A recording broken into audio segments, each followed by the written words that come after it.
Hidden away between India and Tibet, the Kingdom of Bhutan is perhaps the most magical of all the Himalayan nations. It's a stunningly beautiful place, isolated and deeply spiritual. The only place flat enough for an airstrip is Paro in the west of the country. Some Bhutanese claim their pilots are the best in the world, though air travel to the country has only been permitted since 1974. Little has changed since medieval times, and Tibetan Buddhism is still at the heart of the communities here. The valleys are dominated by graceful monasteries called dzongs. The monks here have many duties, the first of the day being to burn juniper to ward off bad weather and promote sunshine and blue skies.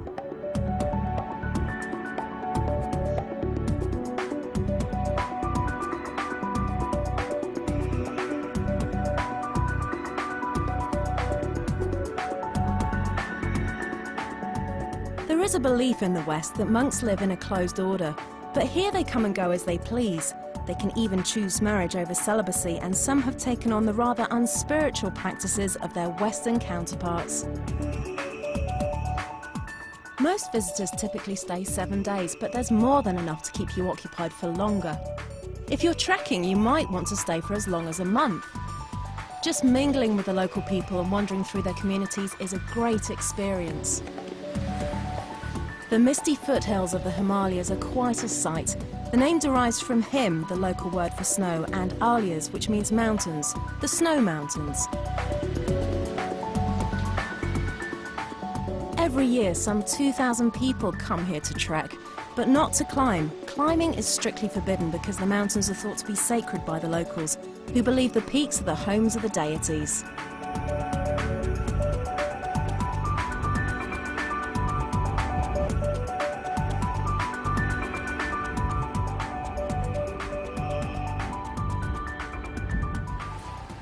Visiting the capital, Thimphu, is well worth the effort. There's a lot to see in a day, so you might want to stay longer. But the Bhutanese government insists you pay a hefty $200 a day just to remain here.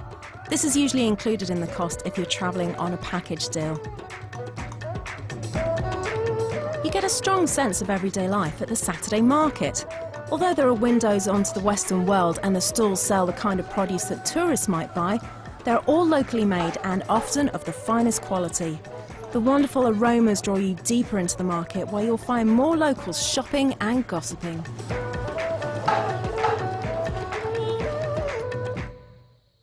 Nearby, the finalists of the Archery Federation tournament battle things out. Archery is the Bhutanese national sport, and you'll see men competing in every village. Good sportsmanship is respected and the game steeped in pride.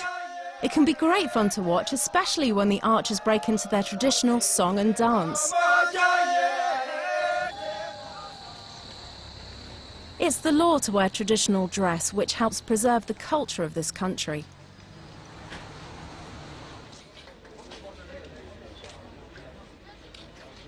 For years, its rulers have maintained a policy of isolation.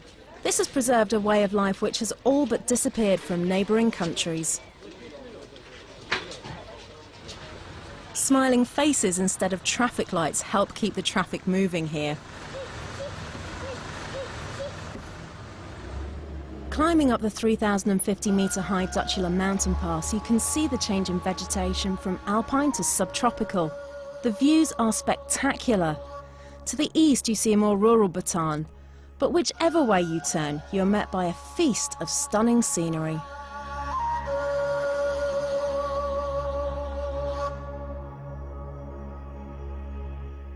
A visit to this exotic land is an enriching experience.